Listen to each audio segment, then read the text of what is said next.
Anyway, thank you for taking time away from your day to come and be here. This is really cool. I didn't know that this place existed, and certainly would never have known based on the clandestine outside appearance, and just had a wonderful time at the cafeteria. I kind of wish that I worked here. It's really great. So this is my book, and it's about a year that I spent traveling around the world after a very painful divorce, which is probably redundant. But everybody thinks their divorce was particularly painful, and I guess I'm no exception. And I also followed my divorce with the classic post-divorce rebound disastrous relationship. So within a year of it all settling, I was pretty much, as they would say in Italian, distrutta. And so I decided to start all over with my life and get rid of everything. And I went and traveled around the world for a year. And I went to these 3 countries, to Italy, India, and Indonesia. And in each place, I was sort of seeking one part of myself that I felt I had lost. And I wanted to look for it against the backdrop of a culture that specializes in that. So Italy, of course, was about pleasure. Where else would you go? And India was about devotion, and Indonesia, specifically Bali, was about trying to figure out how you can create a life that incorporates pleasure and devotion in equal measure. And the Balinese seem to have some sort of a lock on that, so I wanted to sort of study how they do it. And that's the book, and that's the journey. And I'm just going to read one little short piece of it for you today, and then we can just have a conversation and take questions or do whatever you'd like, play telephone, whatever. But this is from the India section, and it's just some of my thinking about my own nascent spiritual explorations. When I was 9 years old, going on 10, I experienced a true metaphysical crisis. Maybe this seems young for such a thing, but I was always a precocious child. It all happened over the summer between 4th and 5th grade. I was going to be turning 10 years old in July, and there was something about this transition from 9 to 10, from single digit to double digit, that shocked me into a genuine existential panic usually reserved for people turning 50. I remember that life was passing me by so fast. It seemed like only yesterday I was in kindergarten, and here I was, about to turn 10. Soon I would be a teenager, and then middle-aged, and then elderly, and then dead. And soon everybody else would be dead, too. My parents would die, my friends would die, my cat would die. My older sister was almost in high school already. I could remember her going off to 1st grade only moments ago, it seemed, in her little knee socks, and now she was in high school.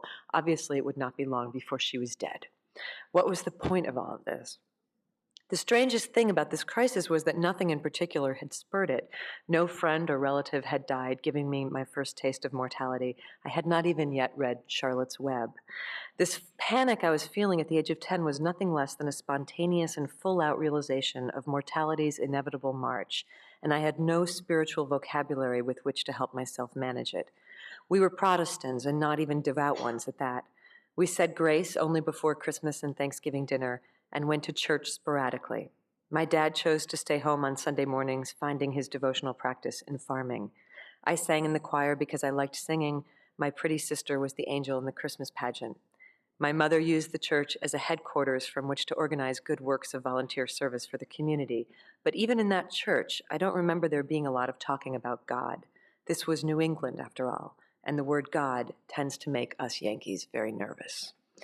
My sense of helplessness was overwhelming. What I wanted to do was pull some massive emergency brake on the universe, like the brakes I'd seen on the subways during our school trip to New York City.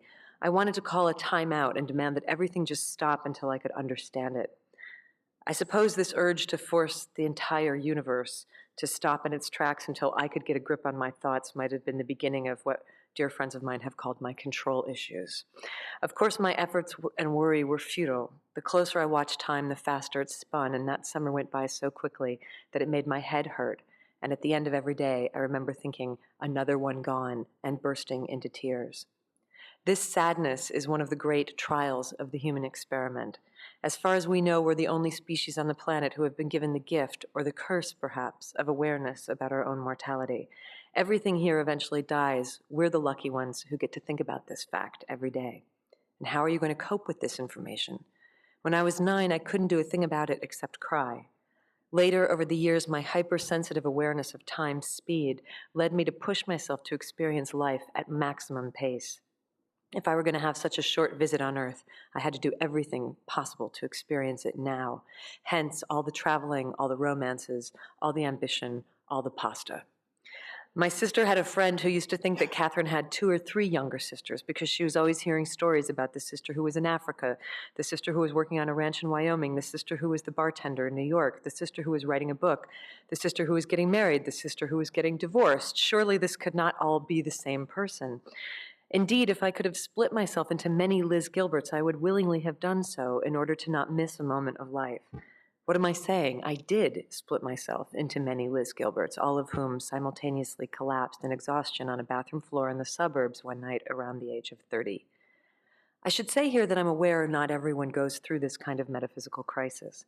Some of us are hardwired for anxiety about mortality, while others just seem comfortable with the whole deal. You meet a lot of apathetic people in this world, of course, but you also meet some people who seem to be able to gracefully accept the terms upon which the universe operates and who genuinely do not seem troubled by its paradoxes. I have a friend whose grandmother used to tell her, "There's no trouble in this world so serious that it can't be cured with a hot bath, a glass of whiskey, and the Book of Common Prayer." For some people, that's enough. For others, more drastic measures are required. I have a friend I've met here at the ashram in India named Sean. He's one of those people like me who was born with the itch, the mad and relentless urge to understand the workings of existence. His little parish in County Cork didn't seem to have any of the answers, so he left the farm in the 1980s to go traveling through India, looking for inner peace through yoga. A few years later, he returned home to the dairy farm in Ireland. He was sitting in the kitchen of the old stone house with his father, a lifelong farmer and a man of few words, and Sean was telling him all about his spiritual discoveries in the exotic East. Sean's father listened with mild interest, watching the hearth and the fire, smoking his pipe. He didn't speak at all until Sean said with excitement, this meditation stuff, it's crucial for teaching serenity. It can really save your life. It teaches you how to quiet your mind." His father turned to him and said kindly, "I have a quiet mind already, son," and then resumed his gaze on the fire. But I don't, nor does Sean. Many of us don't. Many of us look into the fire and see only inferno. I need to actively learn how to do what Sean's father, it seems, was born knowing how to do. How to, as Walt Whitman once wrote, stand apart from the pulling and hauling, amused, complacent, compassionating, idle, unitary, both in and out of the game, watching and wondering at it all. Instead of being amused, though, I'm only anxious. Instead of watching, I'm always probing and interfering. The other day in prayer, I said to God, "Look, I understand that an unexamined life is not worth living, but do you think I could someday have an unexamined lunch?" Buddhist lore has a story about the moments that followed the Buddha's transcendence into enlightenment, when, after 39 days of meditation, the veil of illusion finally fell away and the true workings of the universe were revealed to the great master. He was reported to have opened his eyes and said immediately, "This cannot be taught." But then he changed his mind and decided he would go into the world after all and attempt to teach the practice of meditation to a small handful of students. He knew there would only be a meager percentage of people who would be served by or even interested in these teachings. Most of humanity, he said, have eyes that are so caked shut with the dust of deception that they will never see truth, no matter who tries to show it to them. A few others, like Sean's Da, perhaps, are so naturally clear-eyed and calm already that they need no instruction or assistance. But then there are those whose eyes are just slightly caked with dust and who might, with the help of the right master, be taught to see more clearly someday. The Buddha decided he would become a teacher for the benefit of that minority, for those of little dust. I dearly hope that I am one of those mid-level dust cake eye people, but I don't know. I only know that I have been driven to find inner peace with methods that might seem a bit drastic for the general populace. For instance, when I told one friend of mine back in New York City that I was going to India to live in an ashram and search for divinity, he sighed and said, "Oh, there's a part of me that so wishes that I wanted to do that, but I really have no desire for it whatsoever." And I don't know that I have much choice, though. I have searched frantically for contentment for so many years in so many ways, and all these acquisitions, they run you down in the end. Life, if you keep chasing it so hard, will drive you to death. Time, when pursued like a bandit, will behave like one, always remaining one county or one room ahead of you, changing its name and hair color to elude you, slipping out the back door of the motel just as you're banging through the lobby with your newest search warrant, leaving only a burning cigarette in the ashtray to taunt you. At some point, you have to stop because it won't. You have to admit that you can't catch it, that you're not supposed to catch it. At some point, you have to let go and sit still and allow contentment to approach you. Letting go, of course, is a scary enterprise for those of us who believe that the world revolves only because it has a handle on the top of it, which we ourselves personally turn, and that if we were to drop this handle for even one moment, well, that would be the end of the universe. But try dropping it. This is the message I'm getting in India. Sit quietly for now and cease your relentless participation and watch what happens. The birds do not crash dead out of the sky, after all, in mid-flight. The trees do not wither and die. The rivers do not run red with blood. Life continues to go on. Even the Italian post office will keep limping along, doing its own thing without you. Why are you so sure that your micromanagement of every moment in this whole world is so essential? Why don't you let it be? I hear this argument and it appeals to me. I believe in it intellectually, I really do. But then I wonder, with all my restless yearning and with all my hyped up fervor and this stupidly hungry nature of mine, what should I do with my energy instead? That answer is arriving too. Look for God. Look for God like a man with his head on fire looks for water. Thank you very much. So does anybody have any questions? The other thing is if the microphone stepping is too complicated, if you want to say your question, I guess I could repeat it into here. Would that also work? Or is there some sort of super Google technological thing that I don't understand because I have a really old Motorola cell phone? Okay. Anybody have any questions or comments about anything writing this book or other books or anything? Da-da-da, yes? How did you pick the three countries? I know you had different ideas, but what other countries were you considering? The question was, how did I pick the three countries, and were there others that I was considering? Yeah, I spent I think when you go on a quest, and that is what this is, as corny as that word might sound, the prospect of questing is something I believe in very much, and I believe that it's a universal human urgency that can be as strong in some people as the urge to procreate or protect your kin or build stuff. It can be a pretty mighty urgency, and I think you have to prepare for it. With a lot of self-study. And so I spent months kind of writing in my journal and asking myself over and over again in as many different forms as possible, what is it that you really, really, really want? Because that's a kind of hard thing, I think, for us to admit at times. And then I went back and read those journals and saw what kept coming up again and again and sort of parboiled it down to that. And it appeared that I apparently really wanted to learn how to speak Italian, for no logical reason. It showed up on every page, so I thought, well, that one's pretty evident. And I really wanted to focus on my meditation practice, and India seemed like a natural place to go for that. And then also I had a very special reason to go back to Bali, which is that I'd been there a few years ago for a magazine story, and I'd had the privilege to meet this 9th generation Indonesian medicine man, this kind of amazing old Yoda-like character. And he had dropped this line on me that said that it was apparently it was my destiny to come back there and to teach him English and to live with his family. And I grabbed onto that like a life rope, and he just tossed this thing out, and I spent the next almost 3 years just trying to figure out how to organize my life around manifesting that destiny and getting back there somehow. And of course I did. And of course, he had no idea who I was when I showed up. As many quests turn out, there's always these, that's kind of perfect mythological structuring of how that should go.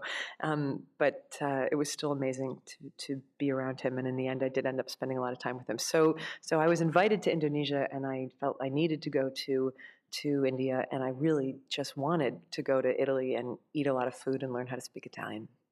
And it was happy coincidence that they all began with I, which is good on a journey of self-discovery. But my friends in Indiana were like, just come here. I don't know why you got to.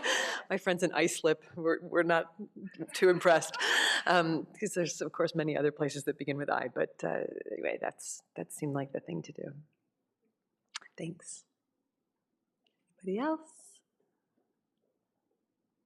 No? All right. Yeah.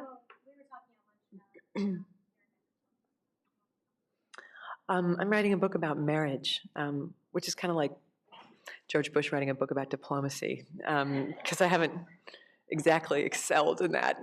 But I am getting remarried, and so I thought that Joan Didion once said that she writes in order to find out how she feels about things, and so I'm going to use that book as a way to try to understand what indeed that peculiar institution is all about, and hopefully knowing more about it might make it go a little better the next time. So that's what it's about. Yeah. One question I think is about the first book, but Sure. I've done long trips as well, and I think you talked a lot about meditation and all of these things that you did. How much of it have you been able to carry into your normal life? I think it's so easy to dive into that on vacation, but then a year later not doing it. Right. Still meditating, or Yeah, the question is how much of what I learned on the trip have I been able to incorporate back into my normal life, including meditation. I mean, I think madness would follow anybody who tried to keep an ashram schedule in a normal life in northeastern United States. So I don't harangue myself too much for the fact that I don't meditate 5 hours a day anymore, or chant for 2 hours a day, or eat really good vegetarian food and all that kind of stuff. But it's something, how can I explain this? Catharsis. No catharsis ever happened without somebody's participation. People talk about cathartic experiences. Somebody has a horrible accident or a horrible heartbreak, and it transforms them, but not without their assistance. Not without them showing up for it. And I think travel can always seem like such a natural way for people to change their lives, but it can't impose change on you. You can only kind of will it in. And similarly, whatever beautiful sort of treasures of selfhood that I found on this journey are mine to lose any day I feel like it, and so I consider it kind of my obligation to hold on to as much of that as I can within reason. I would so love to tell you that I get up every day before dawn and meditate, and I'm half tempted to tell you that because, how the hell would you guys ever know if it's true or not? But in fact, it's not true. But I do it more days than I don't, and I think that I have, for that, I kind of base it on my writing practice as well. I would love to say that I write every day, but I don't. But I write more days than I don't. And I think as long as in your life you're doing more of what's beneficial to you than not, then that's probably good enough for what we can do in our normal lives. So thanks for your question. Yeah. What did you think about coming back to the U.S. towards the end of your trip? The question is, what did I think about coming back to the U.S. at the end of my trip? I was excited because I had the journey of writing the book to look forward to, so that in itself is another kind of adventure in a way. And also, I was just, I don't know, when I was at the ashram, I remember seeing people who kind of got addicted to exploration without ever coming home. Like they were on a spiritual journey kind of their whole lives for like 25 years in the same ashram, and I sort of thought, is that really the point of these teachings? I mean, they weren't monks, they were civilians, but they were sort of stuck, I felt, in this cycle of constantly seeking / hiding.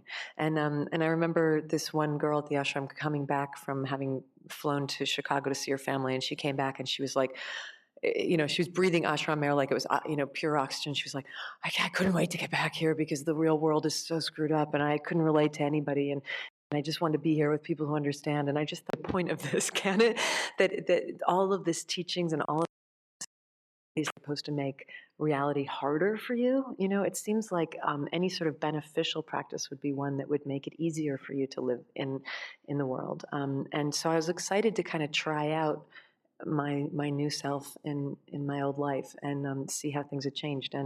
And indeed, I just feel more comfortable in the world and more comfortable in my skin than ever. So it's been lovely.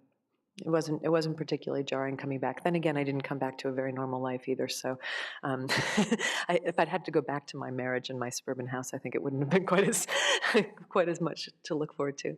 Yeah. Can I ask you a question about your last book about Last American Man? Uh-huh. Did you have to spend time with Jesus Conway, and if so, how did that time sort of relate to this long journey that you did The question is about my last book before this, which is The Last American Man, where I spent a lot of time actually with this guy named Eustace Conway, who is this sort of modern latter-day messianic mountain man guy who lives in the woods in North Carolina and left home at 17 and has been living in the woods and living off the land ever since, and has this completely deranged messianic view of himself as somebody who can single-handedly return America to being an agrarian society, and everybody's going to follow him into the woods. And he's so captivating that you just might think that it was possible.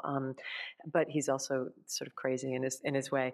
And the question was, I think your question was, how did spending time with him affect my own journey? In two ways. One was that,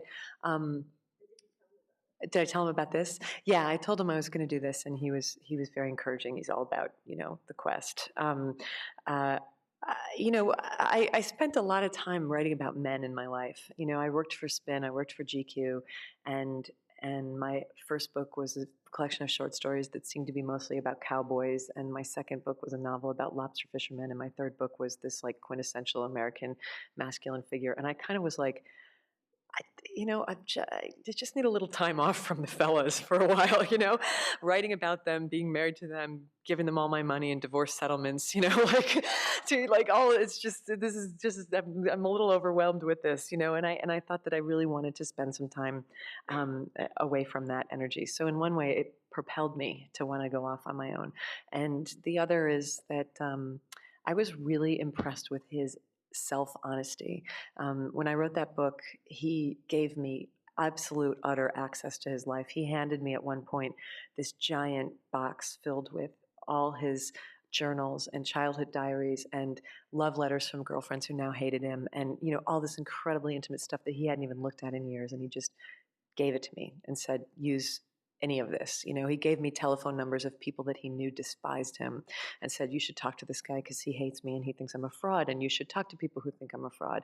And he looked at that question himself, and he just doesn't do things halfway. And I was really inspired by the fact that he sort of understood, if you're going to do biography or if you're going to do memoir, like, do it, don't try to turn it into some sort of vanity piece. And I think that helped me find the resolve to just tell this story as it occurred, rather than trying to manipulate it or make myself look, good in any sort of way. So that was inspiring. He was both repellent and inspiring, and I think that's actually probably a very good general description of him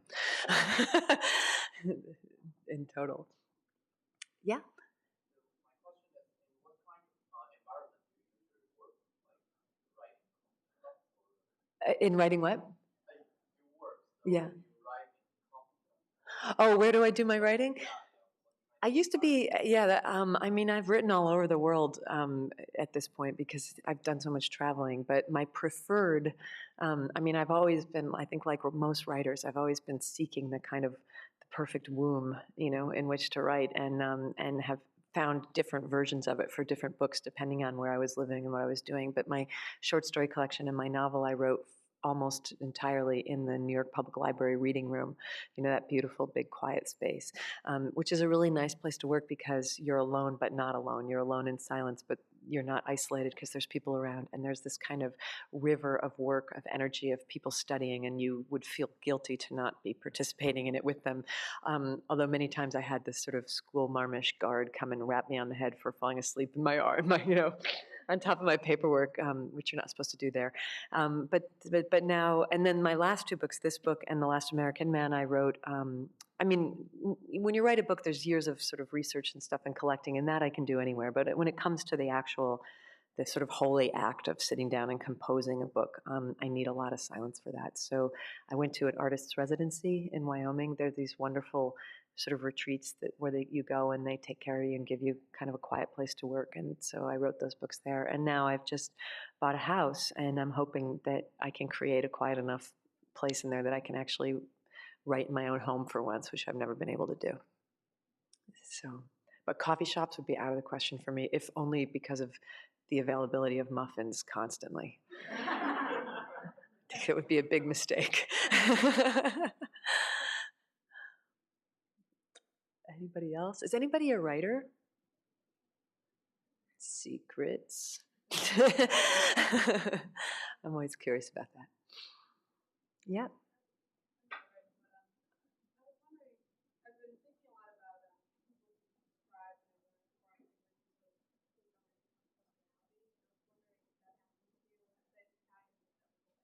I've always, the question is, when studying a different language, do you take on a different personality?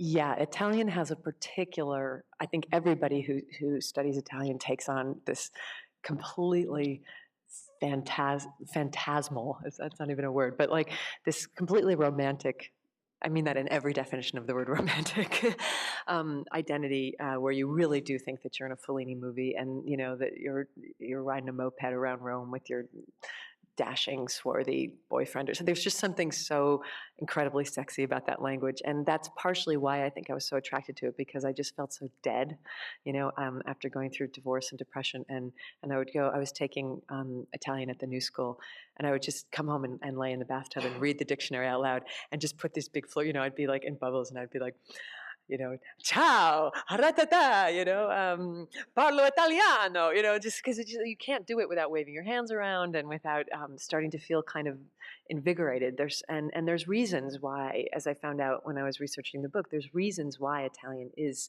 such a tantalizing language. It's not an accident that it's as beautiful as it is. There were decisions that were made in Italy around the 1600s about what was going to be the official language out of all the dialects, and there was a kind of council. I mean, I don't think any other language has this pedigree.